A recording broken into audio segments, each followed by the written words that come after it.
ఈ నెల 20వ తారీఖు మేడిగడ్డ పరిశీలన కోసం ఈ రాష్ట్ర ముఖ్యమంత్రి గారు గౌరవ శ్రీ రేవంత్ రెడ్డి గారు రావడం జరుగుతా ఉన్నది. ఈ నేపథ్యంలోనన్న కాటారం కేంద్రంగా బస్టాండ్ ఏర్పాటు చేయాలి అని చెప్పి ఐటీ శాఖ మంత్రులు గౌరవ దుద్దిల్ల శ్రీధర్ బాబు గారు ఈ ఈ సందర్భంగా నన్న మెలకు వచ్చి కనీసం కాటారానికి బస్టాండ్ లేదనే పరిస్థితి తీసుకురాకుండా ముఖ్యమంత్రి గారు వస్తున్న తరుణంలోనన్న కాటారానికి బస్టాండ్ వస్తుంది అని చెప్పి మేము ఆశిస్తా ఉన్నాం.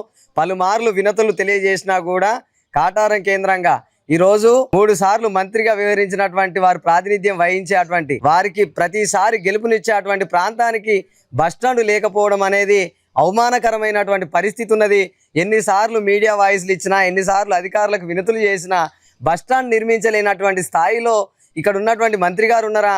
ఈరోజు ఈ రాష్ట్రానికే ముఖ్యమంత్రి గారి తర్వాత ముఖ్యమంత్రి మొన్ననో నిన్ననో రామగుండం ఎమ్మెల్యే గారు అన్నారు, మాకు ముఖ్యమంత్రి శ్రీధర్ బాబు గారు అని చెప్పి రామగుండం ఎమ్మెల్యే గారు అన్నటువంటి పరిస్థితి చూసినాం. మరి ముఖ్యమంత్రి గారు ఉండే ఏరియాలో, కనీసం ముఖ్యమంత్రి గారు పుట్టి పెరిగినటువంటి ఏరియాలో, ముఖ్యమంత్రి గారు ప్రాతినిధ్యం వహించే అటువంటి ఏరియాలో బస్టాండ్ లేకపోతే వచ్చే ముఖ్యమంత్రి గారికి అగౌరవంగా ఉంటుంది. కనీసం బస్టాండ్ లేనటువంటి ప్రాంతానికి నేను వస్తున్నా అని చెప్పి వారు బాధపడతారు.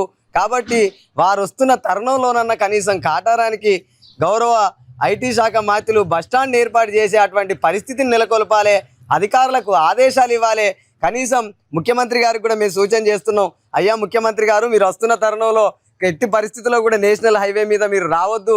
ఎందుకంటే మా నేషనల్ హైవే రోడ్లన్నీ రైలు పట్టాలుగా మారినాయి. మీకేదన్నా ప్రమాదం అయితే మాకు రాష్ట్రానికి మంచిది కాదు.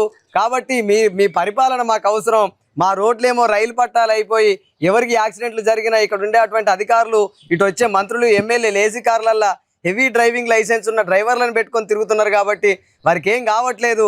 కానీ మీరు వస్తే మాత్రం ఆశ్చర్యకరమైనటువంటి పరిస్థితి ఉంటుంది. కాబట్టి దయచేసి మీరు వస్తురంటే ఆ రోడ్లను బాగుపరిస్తే తప్ప మీరు ఈ నేషనల్ హైవే భూపాలపల్లి నుంచి కాళేశ్వరం వరకు నేషనల్ హైవే మీద రావద్దు. ఆ రైలు పట్టాల మీద వస్తే ఇక్కడ రైల్వే స్టేషన్ లేదు.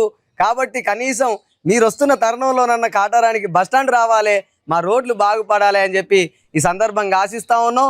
అవకాశం ఉంటే ఖచ్చితంగా ముఖ్యమంత్రి గారికి ఈ అంశాల మీద, మిగిలిన అంశాల మీద కూడా వినతి పత్రం అందజేసే అటువంటి ప్రయత్నం చేస్తామని చెప్పి ఈ సందర్భంగా తెలియజేస్తూ, నా పేరు శ్రీకాంత్, సిపిఎంఎల్ లిబరేషన్ జిల్లా కమిటీ సభ్యుని.